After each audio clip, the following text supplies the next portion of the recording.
Bismillahirrahmanirrahim. Alhamdulillahi rabbil alamin. Lahun ni'matu wa lahul fadlu wa lahus sana'ul hasan. Wa salawatullahi al-barri rahim wal malaikatil muqarrabin ala sayyidina Muhammadin tahal amin. Asyhadu an la ilaha illallah wahdahu la syarika lah wa asyhadu anna sayyidana Muhammadan abduhu wa rasuluh alladzi la nabiyya ba'dah. Abang-abang Bagan Batu Hijrah yang saya hormati, pada sore hari ini kita akan membahas seputar ada 3 syarat agar diterimanya amal seseorang hamba. Abang-abang yang dirahmati Allah Subhanahu wa taala, kembali kita bersyukur kepada Allah dengan mengucapkan alhamdulillah. Salawat serta salam tetap tercurahkan kepada baginda Nabi Muhammad sallallahu alaihi wasallam dengan mengucapkan Allahumma salli ala sayyidina Muhammad wa ala alihi wa sahbihi wa sallim. Mudah-mudahan dengan sepotong salawat tadi kita mendapatkan syafaat beliau nanti di hari kiamat. Amin ya rabbal alamin. Abang-abang yang dirahmati Allah Subhanahu wa taala, kalau seandainya seseorang ingin diterima amalnya oleh Allah Subhanahu wa taala, ulama menjelaskan ada 3 perkara, ada 3 syarat agar diterimanya amal seseorang hamba. Yang pertama syaratnya adalah seorang mukmin. Sebagaimana disebutkan dalam surah An-Nisa, Allah Subhanahu wa taala berfirman, "Wa man ya'mal minas salihati min dzakarin aw untha wa huwa mu'min." Barang siapa yang beramal soleh, barang siapa yang beramal baik, amal ketaatan, min dzakarin dari laki-laki, aw untha maupun perempuan, wa huwa mu'min dan dia seorang mukmin. Dari sini kita bisa mengambil kesimpulan bahwasannya orang non-muslim atau orang kafir, sebanyak apapun dia beramal, sebanyak apapun dia bersedekah, sebanyak apapun dia menolong orang, kalau tidak ada keimanannya kepada Allah dan Rasulnya, tidak akan diterima. Abang-abang yang dirahmati Allah Subhanahu wa taala, beriman kepada Allah dengan meyakini bahwasannya tidak serupa dengan makhluknya dan Allah tidak memiliki tempat. Dan beriman kepada Rasulnya dengan mengimani kerisalahan Nabi Muhammad sallallahu alaihi wasallam dan meyakini apa saja yang disampaikan oleh Nabi Muhammad perkara umat terdahulu dan akan yang terjadi, yang akan datang, semuanya kita harus imani. Nabi sallallahu alaihi wasallam bersabda, an Anas, dari Anas radhiyallahu anhu, semoga Allah meridhoinya, anin Nabi, dari Nabi sallallahu alaihi wasallam, qala, Nabi sallallahu alaihi wasallam bersabda, salasun man kunna fihi wajada halawatal iman. 3 sifat jika terdapat di dalam diri seseorang hamba, Allah akan memberikan kepadanya kemanisan yang namanya dari iman. Manis yang ini bukan seperti kita mencicipi gula. Manis yang ini bukan seperti kita merasai coklat. Tapi kemanisan ini diberikan oleh Allah Subhanahu wa taala, kita hidup menjadi lebih tenang, menjadi lebih tentram. Dikarenakan apa? Kata Rasulullah, an yakunallahu wa rasuluhu ahabba ilaihi mimma siwahuma. Dia menjadikan Allah dan Rasulnya lebih ia cintai dari apapun. Dia lebih mencintai Allah dan Rasulnya dibandingkan yang namanya mobilnya. Dia mencintai Allah dan Rasulnya melebihi dari yang namanya hartanya. Kalau seseorang hamba sudah cinta kepada Allah, maka dia akan belakangkan perkara urusan dunianya. Tapi sebaliknya, kalau seandainya seseorang mengaku cinta kepada Allah, tetapi ketika ada suara kumandang azan, dia tidak hiraukan, maka ini belum dikatakan dia mencintai Allah secara hakikatnya. Abang-abang yang dirahmati Allah Subhanahu wa ta'ala, yang pertama tadi menjadikan Allah dan Rasulnya ia cintai dari segala apapun. Mencintai Allah juga termasuk mensucikannya dari sifat yang baharu. Mencintainya tidak dengan mencaci makinya, walaupun beribu-ribu musibah cobaan yang Allah timpakan kepada diri. Dia tidak mengatakan kepada Allah zalim, dikarenakan Allah Ta'ala berfirman, wa ma rabbuka bizallamin lil 'abid. Tidaklah Tuhanmu berbuat zalim kepada hamba-hambanya. Seseorang hamba apabila diberikan musibah, dia harus bersabar. Dan ketika Allah berikan nikmat, harus bersyukur. Jangan ketika Allah berikan nikmat dia lalai. Allah berikan musibah, cobaan, dia mencaci maki Allah. Ini sudah banyak di zaman sekarang ini, rahmati Allah. Sahabat Asy-Syaikh Abdullah Al-Harari itu menyebutkan di dalam kitab mukhtasarnya, ringkasannya, tentang yang namanya riddah. Dikarenakan apa? Banyak di zaman sekarang orang yang sembrono dengan perkataan. Yajibu ala kulli muslim, wajib bagi setiap orang muslim, hifdzu lisani, menjaga lidahnya, wa sawnuhu amma yufsiduhu, menjaganya dari perkara yang merusak keimanannya, wa yaqta'uhu, dan membatalkan keislamannya. Wa huwa riddah, itu riddah. Riddah itu apa? Qat'ul Islam, memutuskan keislaman. Bi kufrin qawliyin, dengan kekufuran perkataan. Awi i'tiqadiyin, atau dengan kufur keyakinan. Au fi'liyin, atau kufur perbuatan. Bahkan disebutkan,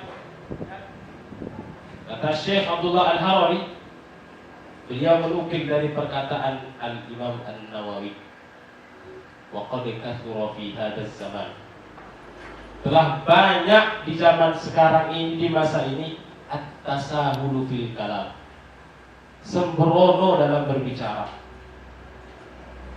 Kita lihat zaman sekarang, buat video caci maki Allah, buat video mencaci maki Nabi Muhammad.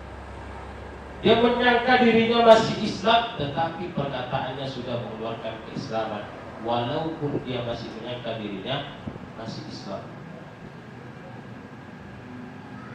Hatta innahu yakhruju min ba'dihim, sehingga sebagian di zaman sekarang ini keluar perkataan-perkataan dari lidah mereka, tukhrijuhum anil Islam, yang mengeluarkan mereka dari agama Islam.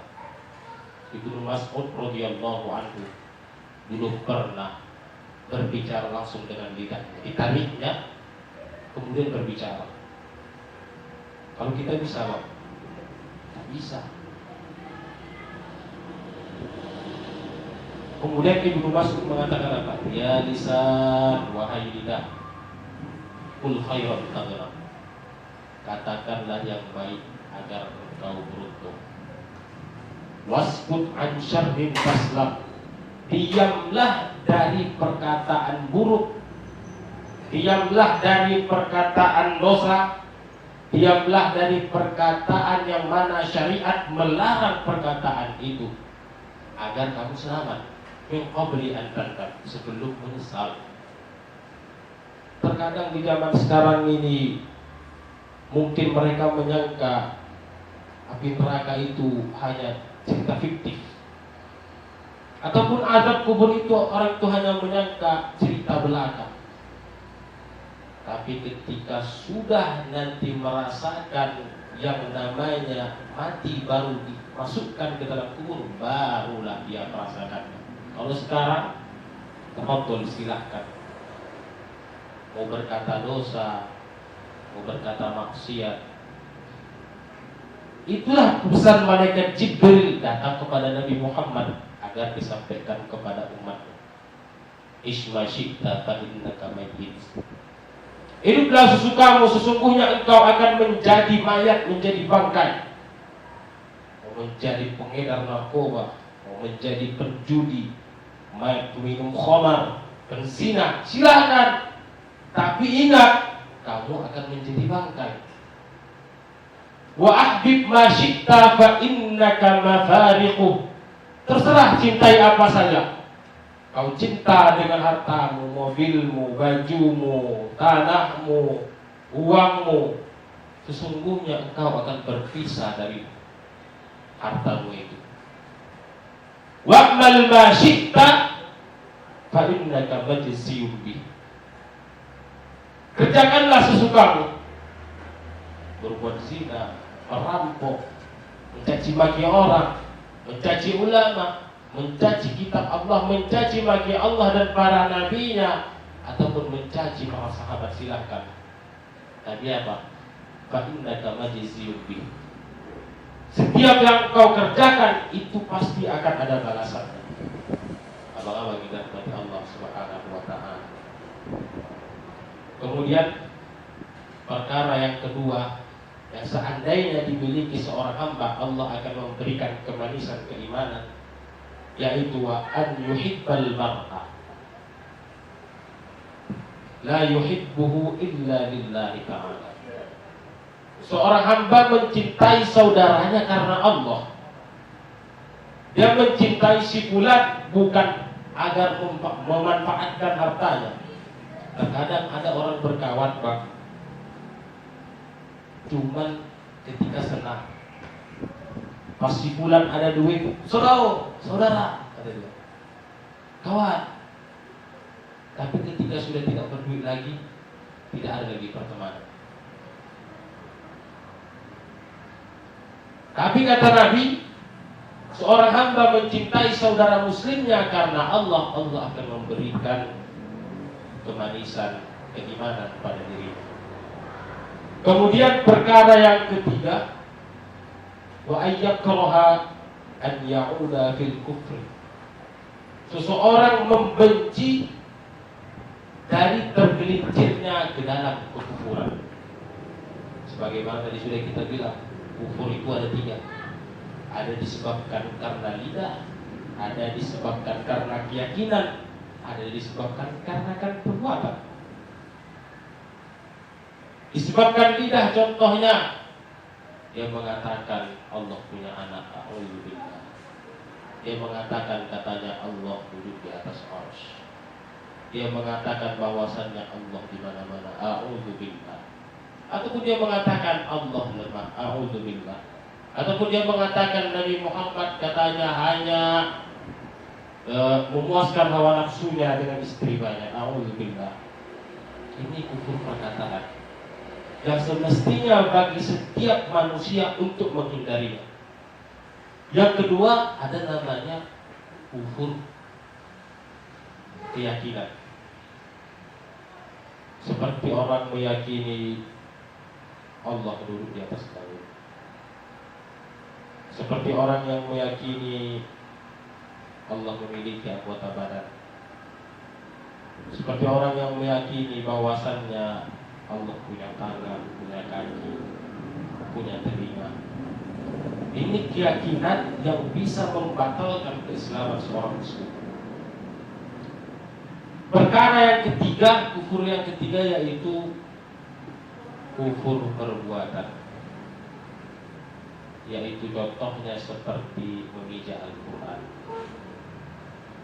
Contohnya lagi seperti mencampakkan kalimat yang diagungkan di dalam Islam. Contohnya ada undangan Assalamualaikum warahmatullahi wabarakatuh, Bismillahirrahmanirrahim. Ini di dalam agama Islam perkara yang diagungkan. Jadi kita tidak boleh meletakkannya di tempat yang kotor. Tidak boleh kita meletakkannya di tempat yang ada najisnya. Tidak boleh kita meletakkannya di sesuatu tempat yang mana di situ terdapat kotoran-kotoran hewan. Kita harus menjaganya karena ini kalimat yang diagungkan di dalam agama Islam. Dan seorang muslim membenci untuk jatuh ke dalam kekufuran sebagaimana dia membenci jatuh ke dalam api neraka.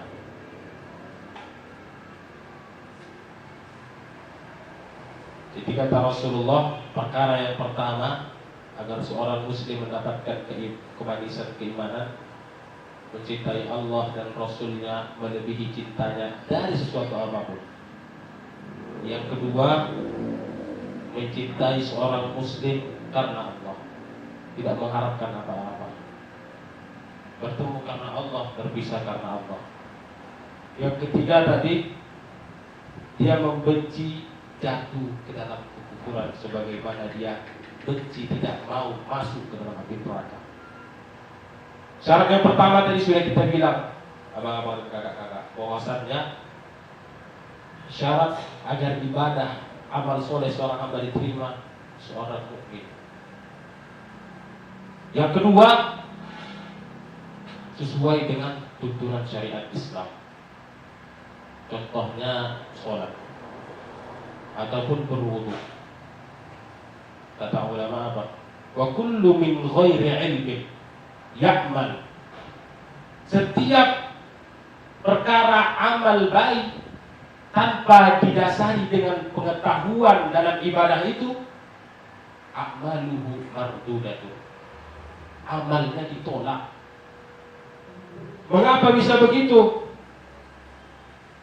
Sholat zuhur jam 9, sholat jenazah pakai ruku. Itulah pentingnya namanya menuntut ilmu.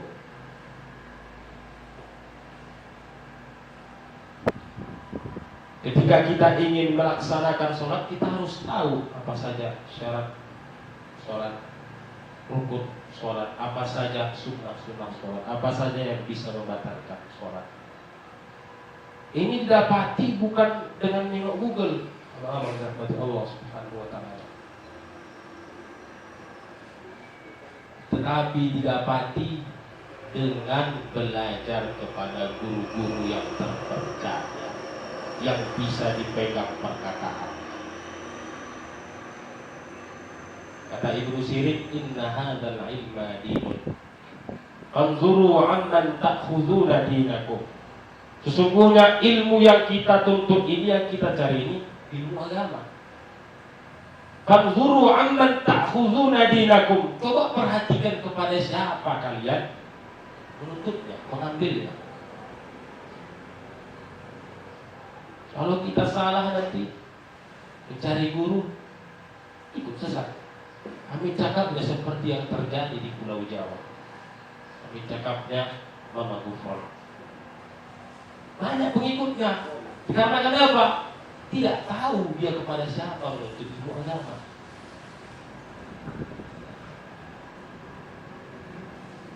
Kita harus melakukan amal ibadah sesuai dengan tuntunan syariat Islam, baik dari puasa ataupun haji ataupun zakat ataupun mandi wajib ataupun dari perkara-perkara ibadah lainnya, harus didasari dengan yang namanya pengetahuan.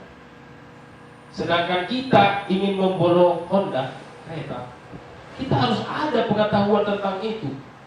Contohnya lah abang-abang, kita punya kereta, berani tidak kita kasihkan sama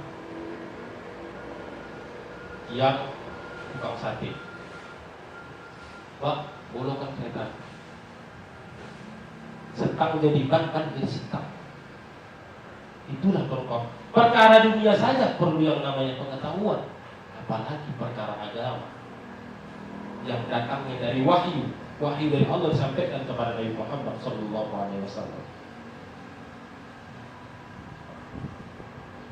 Makanya kata Rasulullah, talabul ilmi fariidatun ala kulli muslim. Menuntut ilmu itu wajib bagi setiap orang yang muslim mukallaf. Jadi nanti tidak ada alasan ketika seseorang melakukan perkara yang haram, kemudian dia berlandaskan, aku tidak tahu bahwasanya ini perkara yang dilarang oleh Islam. Kata ulama apa? Man lam ya'rifis syarra yaqau fi.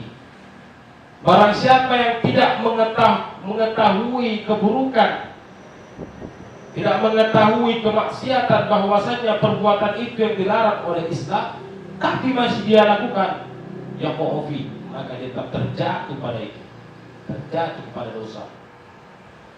Kita belajar maksiat bukan untuk mengerjakannya. Kita mengetahui, mempelajari sesuatu keharaman bukan kita untuk melakukannya. Ta'allamtu syarra wala lisyarr. Aku mempelajari keburukan bukan untuk mengerjakannya, walakin ditawaqtihi, tetapi untuk menghindari.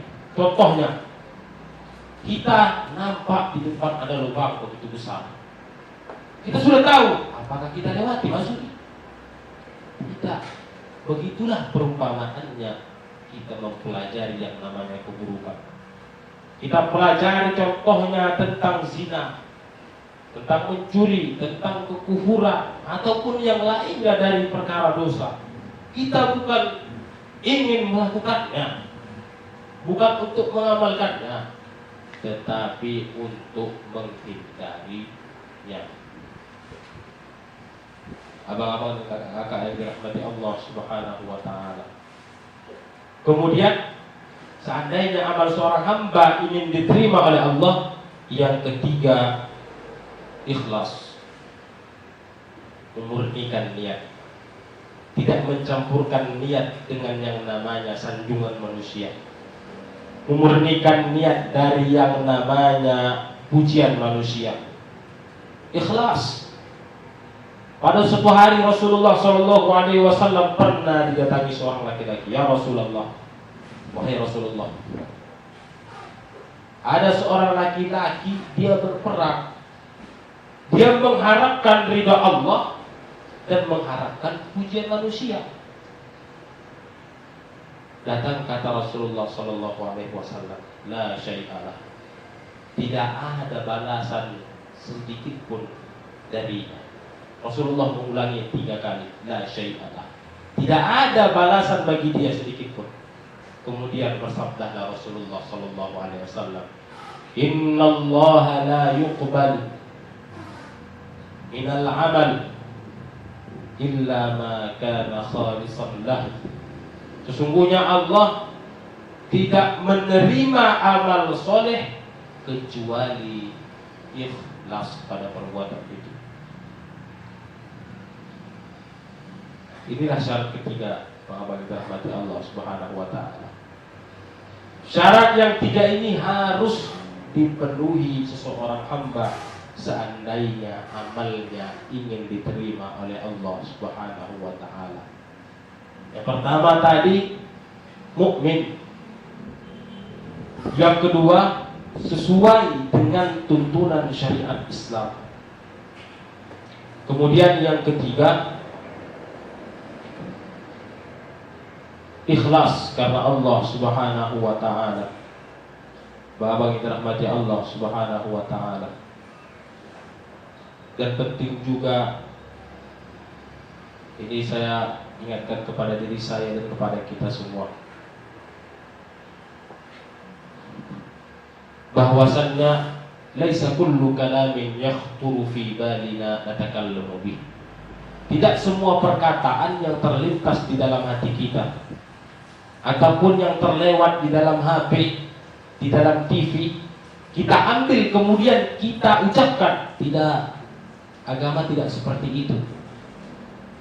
Ketika terlintas begini-begini kita ucapkan. Tidak, agama bukan dengan pikiran. Agama itu diturunkan dengan wahyu. Lakana din birra'i, kata Sayyidina Ali radhiyallahu anhu. Seandainya agama itu dengan pikiran, mengapa sepatu orang yang musafir itu diusap dari atas, yang kotor dari bawah? Dari situ membuktikan bahwasannya agama bukan dengan pikiran, tetapi dengan wahyu, dengan syariat. Akal ini membenarkan syariat Islam. Contohnya seperti kalau kita setelah hari raya bersalam tangan. Terkadang ada yang bukan mahram kita. Memang kalau kata orang tua dulu tak beradab, betul. Tapi kalau di dalam agama Islam itu tak baik. Bersentuhan dengan bukan mahramnya. Perkara yang baik itu bukan menurut si fulan. Perkara yang baik itu bukan menurut si Ilan. Al-hasanu mahassanahu syara'. Perkara yang baik yang dianggap baik oleh syariat Islam. Wal qabihu ma qabbahahu syara'. Dan perkara yang buruk yang dianggap buruk oleh agama Islam. Abang-abang yang dirahmati Allah Subhanahu wa taala. Kita sambunglah sedikit bang tentang menjaga keislaman. Rasulullah Shallallahu Alaihi Wasallam pernah bersabda, Innal abda, sesungguhnya seorang hamba. Jauh-jauh hari Rasulullah Shallallahu Alaihi Wasallam sudah mengatakan, Innal abda, sesungguhnya seorang hamba, la yatakallamu, akan berkata, akan berbicara, akan mengucap, bil kalimati, dengan satu ucapan, dengan satu kalimat, la yarobiha, dia tidak khawatir, dia tidak takut dengan perkataannya. Yang dikatakannya ini perkataan dosa atau tidak. Bahkan kata Nabi Sallallahu Alaihi Wasallam, baksan yahwi biha finnari sab'ina kharifa. Bahkan dengan perkataannya bisa memasukkannya ke dalam api neraka yang jarak tempuhnya 70 musim gugur. Musim gugur itu 1 tahun sekali. 1 kali 70 tahun jarak.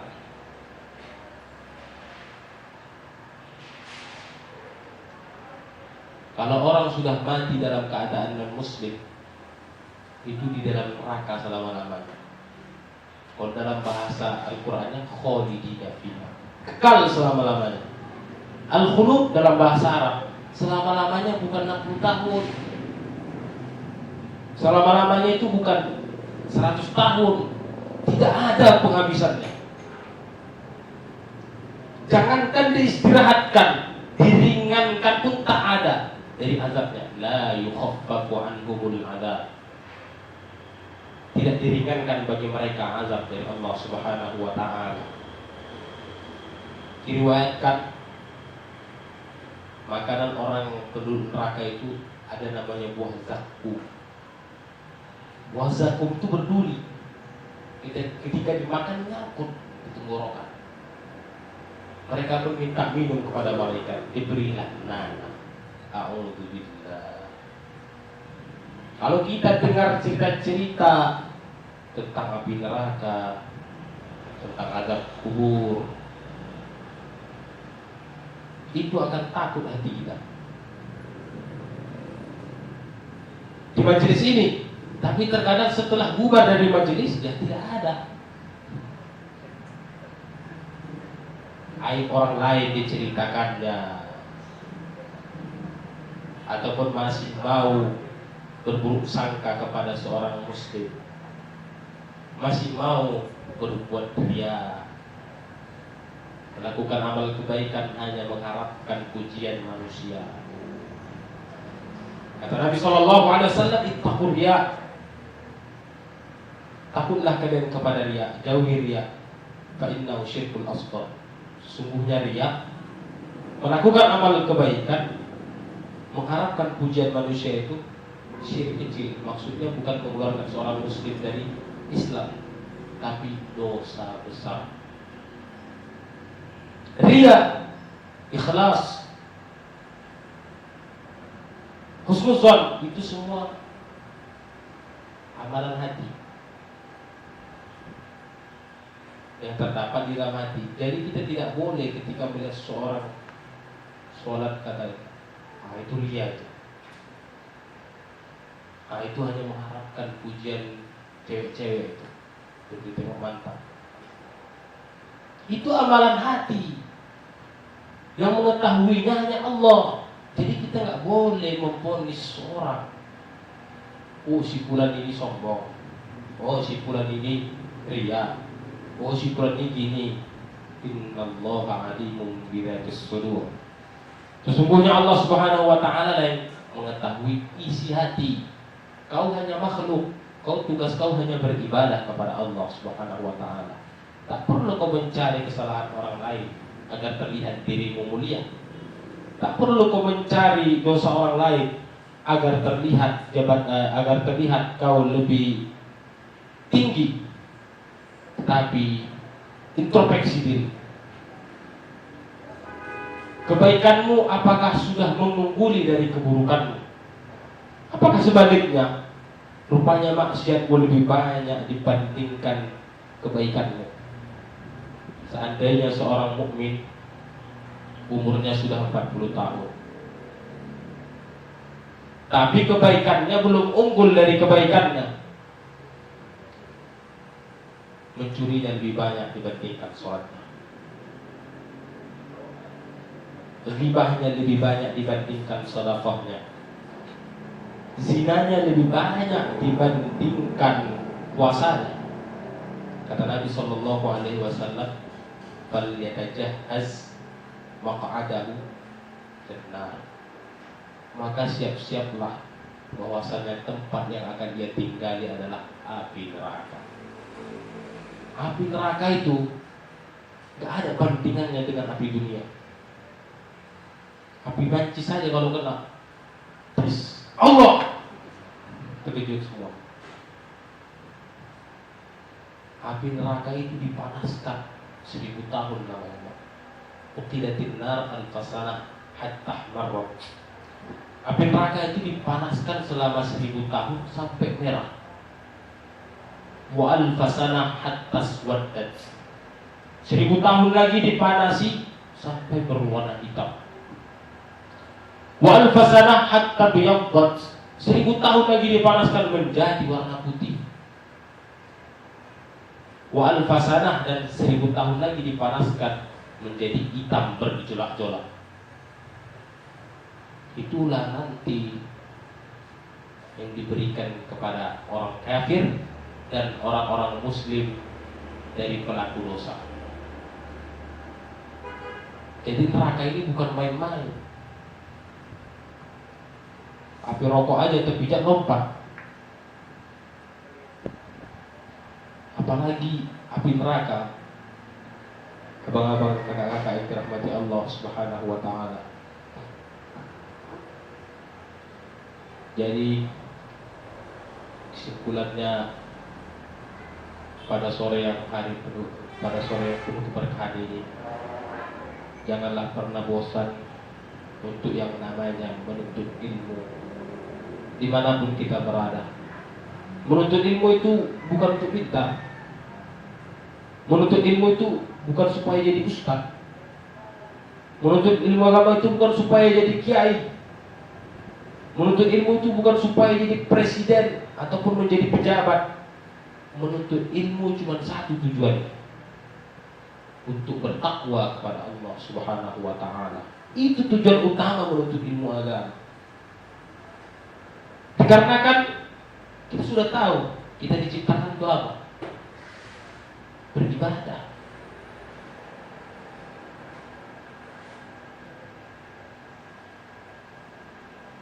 Tidak lain tidak bukan untuk beribadah. Hidup di dunia ini bukan bersenang-senang dengan makanan, bersenang-senang dengan yang namanya kendaraan, bersenang-senang dengan yang namanya rumah yang begitu luas. Dikarenakan semua itu makanan akan menjadi kotoran,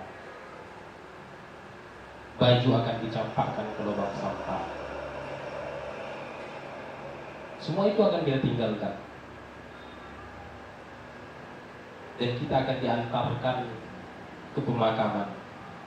3 yang mengikuti kita: anak, keluarga, harta, amal. 2 balik, 1 tinggal. Anak yang selama ini kau bangga-banggakan rupanya tidak mau menemanimu. Keretamu yang selama ini kau puji-puji, kau pamerkan, rupanya tak mau menemanimu. Rupanya sholat yang selama ini engkau tinggalkan, bacaan Al-Quran yang selama ini tidak mau kau baca. Kau lebih mementingkan media sosialmu, kau lebih mementingkan scroll TikTokmu, lebih mementingkan status IG-mu, status WhatsAppmu. Al-Quran kau tinggalkan, rupanya itu yang menemanimu. Memang iya, membaca Al-Quran tidak mendapatkan duit, betul, tapi mendapatkan balasan yang tak tampak. Kalau dinampakkanlah kayak mana dosa itu, dinampakkan kayak mana pahala itu, nggak ada lagi yang berzina. Semua ke masjid, semuanya baca Quran. Seandainya dinampakkan bahwa balasan orang yang berbuat dosa gini, tak akan ada lagi yang berbuat dosa. Tak ada lagi yang berbuat dosa. Semuanya berbondong-bondong, beli jubah, pakai sorban, beli tasbih.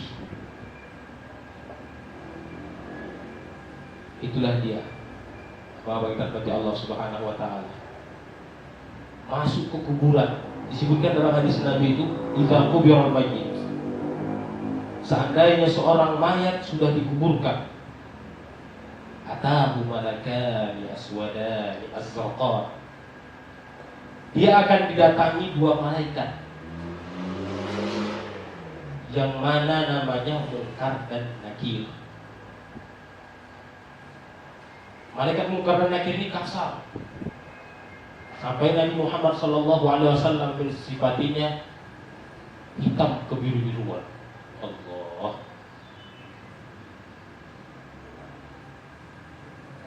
Seandainya dia seorang mukmin, ditanya malaikat, "Man rabbuka?" Apa keyakinanmu dulu di hidup di dunia? Allah. Keyakinanku adalah Allah. Man nabiyyuk? Apa keyakinanmu tentang Nabi Muhammad? Saya beriman kepada Nabi Muhammad. Dan apa kitab Al-Quran? Tapi orang kafir ketika ditanya, dia mengatakan seperti ini, aku mengatakan sebagaimana yang dikatakan manusia. Datang kata malaikat Munkar dan Nakir, la daraita wa la talait. Kau tak tahu, kau tidak meyakini bahwasanya Allah Subhanahu wa taala adalah Tuhan. Nabi Muhammad SAW adalah seorang nabi. Dipukullah dengan palu, fayadribu bimitraqatin min hadidin. Dipukul pakai palu yang terbuat dari besi. Baina udhunai, di antara telinganya, itu kepala. Fayasihu sayhatan, keluarlah suara teriakan yang begitu kuat. Semua sekeliling kuburan itu mendengarkannya. Cacing, kucing, ayam, ular, pohon mendengarkannya. Illa astaqalain, kecuali 2 golongan, manusia dan jin. Kenapa gak didengarkan? Itu tadi, tak ada lagi yang mencuri. Kenapa tak didengarkan teriakan itu? Tak ada lagi nanti yang narkoba, tak ada lagi nanti yang berzina. Allah sembunyikan itu. Abang dan kakak yang dirahmati Allah Subhanahu wa taala. Waktunya tutup. Mungkin cukup sekianlah pengajian sore pada Jumat berkah hari ini. Saya tadi disuruh Ustaz Roni menggantikan beliau, dikarenakan beliau ada urusan. Jadi seandainya saya menyampaikan tidak sesuai dengan tema ataupun kurang berkenan di dalam hati ataupun ada yang salah, mohon dimaafkan dan dimaklumi. Dikarenakan manusia ini tidak lepas dari salah dan lupa. Dikarenakan kita bukan nabi. Abang dan kakak yang dirahmati Allah Subhanahu wa taala. Mudah-mudahan yang saya sampaikan tadi bisa menjadi penasehat bagi diri saya dan bagi diri kita semua, dan bisa menjadikan pelajaran yang bisa kita tanamkan di dalam hati kita dan kita bawa kemana-mana. Amin ya rabbal alamin. Assalamualaikum warahmatullahi wabarakatuh.